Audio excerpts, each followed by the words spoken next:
जब black panther 2018 में सिनेमाघरों में आया तो यह न केवल मार्वल स्टूडियो की अब तक की सबसे सफल फिल्मों में से एक थी, बल्कि इसने संस्कृति और समाज को भी इस तरह से प्रभावित किया जैसे कुछ ब्लॉकबस्टर ने किया है। इस ऐतिहासिक फिल्म का अनुसरण करना शुरू करने के लिए एक लंबा आदेश था, लेकिन ब्लैक पैंथर वकंडा फॉरएवर को तब चैडविक बोसमैन के गुजरने का सामना करना पड़ा। इसके बाद COVID-19 का सामना करना पड़ा। ब्लैक पैंथर 2 हमेशा एक महत्वपूर्ण फिल्म होने वाली थी। तथ्य यह है कि अगली कड़ी अभी भी मौजूद है। एक चमत्कार है। 1 नवंबर को सिनेमाघरों में रिलीज होने के लिए तैयार वकांडा फॉरएवर ने निर्देशक रयान कुगलर को अपने अधिकांश मूल कलाकारों के साथ फिर से जोड़ा, जिसमें शुरी के रूप में लेटिटिया राइट, रामोना के रूप में एंजेला बेसेट, ओकोई के रूप में दानई गुरिरा और एम बाकू के रूप में विंस्टन ड्यूक शामिल है। लेकिन जिस तरह 2018 के ब्लैक पैंथर ने वकंडा के छिपे हुए समाज और नुकसान और नेतृत्व के विषयों की खोज की, वकंडा फॉरएवर से अटलांटिस और एक नए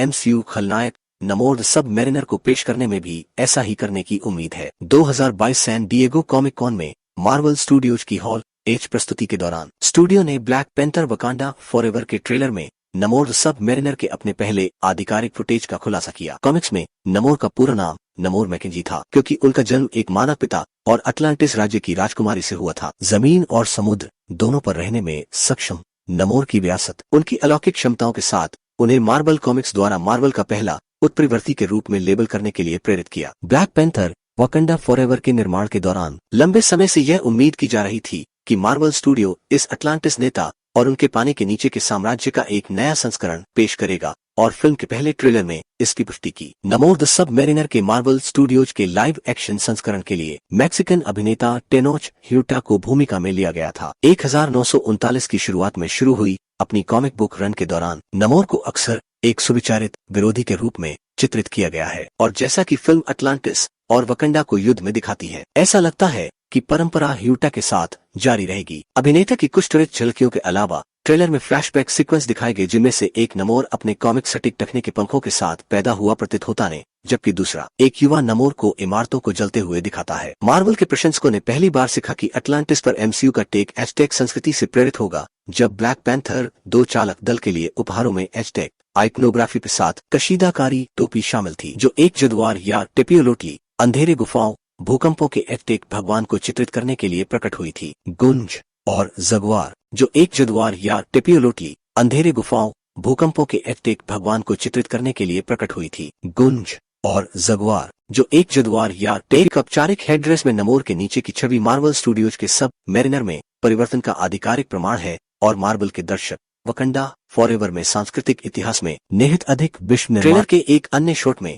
ह्यूटा के नमोर, जो अभी भी अपने टखने के पंखों को खेल रहे हैं, नीली चमड़ी वाले अटलांटिस से घिरे हुए प्रतीत होते हैं। ट्रेलर के एक अन्य शॉट में ह्यूटा के नमोर, यह उन कॉमिक्स के समान है जहां अटलांटिस की त्वचा नीले रंग की थी और नमोर की नहीं, क्योंकि उनके पिता मानव थे। यह उन कॉमिक्स के समान है जहां अटलांटिस की त्वचा नीले रंग की थी। और क्या नमोर की विरासत और अटलांटिस के रूप को इस फिल्म के लिए अनुकूलित किया जाएगा, या अगर अटलांटिस युद्ध के रंग पहने हुए हैं तो यह देखा जाना। हालांकि जो स्पष्ट है वह वकंडा और अटलांटिस के बीच आसन लड़ाई है, जो फिर से कॉमिक्स में एक तरह की मिसाल है। हालांकि जो स्पष्ट है वह वकंडा और अटलांटिस के बीच आसन लड़ाई है। नमोर और टी-चल्ला के बीच एक जटिल रिश्ता था, जबकि दोनों कई बार भिड़ गए, विशेष रूप से राजनीति के मामले में उन्होंने राज्यों के गद्दारों का। जबकि वकंडा फॉरएवर में संघर्ष की उम्मीद है, इसका मतलब यह नहीं है कि MCU के प्रशंसक नमोर और वकंडा के भविष्य के नेता MCU के खलनायकों की रैंकिंग में माइकल बी जॉर्डन के एरिक किलमोंगर अक्सर शीर्ष पर होते हैं, क्योंकि वह पूरी तरह से गलत नहीं है, और भले ही वह ब्लैक पैंथर से नहीं बचे, लेकिन उनके कार्यों ने व्यक्तिगत रूप से टी-चाला को आकार दिया और उन्होंने वकंडा पर शासन करने के तरीके को बदल दिया। एक नए संबंधित खलनायक को पेश करना एक चुनौती है। भले ही वह ब्लैक, ऐसा प्रतीत होता है कि ब्लैक पैंथर 2 ने नायक नमोर को पेश करने में गले लगा लिया। भले ही वकंडा फॉरएवर में युद्ध क्षितिज पर है, इस खबर का तात्पर्य है कि वकंडा और अटलांटिस के बीच किसी प्रकार का संकल्प होगा, और नमोर इस भावनात्मक फिल्म से बचे रहेंगे। इस बीच यह देखना कि क्या भविष्य के ट्रेलर और टीजर नमोर की विरासत के बारे में और अधिक प्रकट करेंगे और उन्हें कॉमिक्स से कैसे अनुकूलित किया गया है। ब्लैक पैंथर वकंडा फॉरएवर 11 नवंबर को सिनेमाघरों में डेब्यू करेगी। और फ्रेंड्स, ऐसे ही न्यूज रिलेटेड वीडियोस देखने के लिए हमारे चैनल को सब्सक्राइब कर लेना, साथ ही इस वीडियो को शेयर करना।